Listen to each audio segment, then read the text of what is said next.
కడప జిల్లా గోపవరంలోని పీపీ కుంట వద్ద పెను ప్రమాదం తప్పింది. ఇక విజయవాడ నుండి కదిరి వెళ్తున్నటువంటి బీసీవీఆర్ ట్రావెల్స్ బస్సు బోల్తా పడింది. రోడ్డుపై గేదెలు అడ్డు రావడంతో తప్పించబోయి బస్సు బోల్తా పడింది. ప్రమాదంలో సుమారు 15 మందికి స్వల్ప గాయాలయ్యాయి.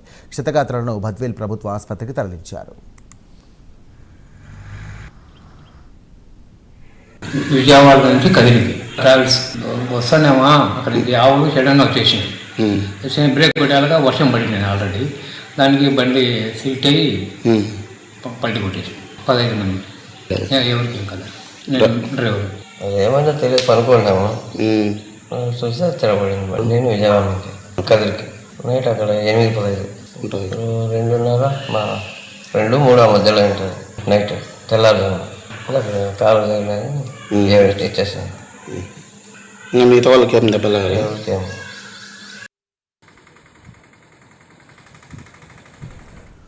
రైట్, ఈ ప్రమాదానికి సంబంధించి మరిన్ని డీటెయిల్స్ అందించడానికి ఫోన్ ద్వారా మా కరెస్పాండెంట్ సుధీర్ సిద్ధంగా ఉన్నారు. సుధీర్, చెప్పండి, ప్రస్తుతం క్షతగాత్రుల పరిస్థితి ఎలా ఉంది? అక్కడ సహాయక చర్యలు ఏమైనా కొనసాగుతున్నాయి? ఇంకా ముఖ్యంగా చూసుకుంటే కనుక ఏదైతే కడప జిల్లా గోపవరం మండలం పీపీ కుంట వద్ద గత రాత్రి 2 గంటల సమయంలో కూడా ఏదైతే బీసీఆర్ ట్రావెల్ సంబంధించినటువంటి బస్సు అయితే కనుక బోల్టా కొట్టిందని చెప్పుకోవచ్చు. అయితే ముఖ్యంగా చూసుకుంటే కనుక ఏదైతే పీపీ కుంట అలాగే బద్వేల్ ప్రాంతంలో కూడా గత రాత్రి నుంచి కూడా పూర్తిస్థాయిలో కూడా భారీ వర్షం కురుస్తున్న నేపథ్యం అయితే ఒక్కసారిగా ఏదైతే పీపీ కుంట వద్దకు ఆ ప్రైవేట్ బస్సు రాగానే పూర్తిస్థాయిలో కూడా రోడ్డుపై ఒక్కసారిగా గేదెలు అడ్డు రావడంతో కూడా ఆ గేదెలను తప్పించే క్రమంలో బస్సు డ్రైవర్ ఒక్కసారిగా బ్రేక్ వేయడంతో కూడా ఏదైతే వర్షం పడినందువలన ఆ టైర్లు ఆ వర్షానికి జారి ఒక్కసారిగా కూడా ఆ బస్సు అయితే కనుక బోల్టా కొట్టడం జరిగింది. అయితే ఈ ఘటనలో దాదాపుగా మనం చూసుకోవచ్చు విజయవాడ నుంచి కూడా కదిరికి బస్సు బయలుదేరుతుంది. దాదాపుగా ఈ బస్సులో మనం చూసుకుంటే కనుక 15 మంది ప్రయాణికులు ఉన్నారు. ఆ 15 మంది ప్రయాణికులకు కూడా పూర్తిస్థాయిలో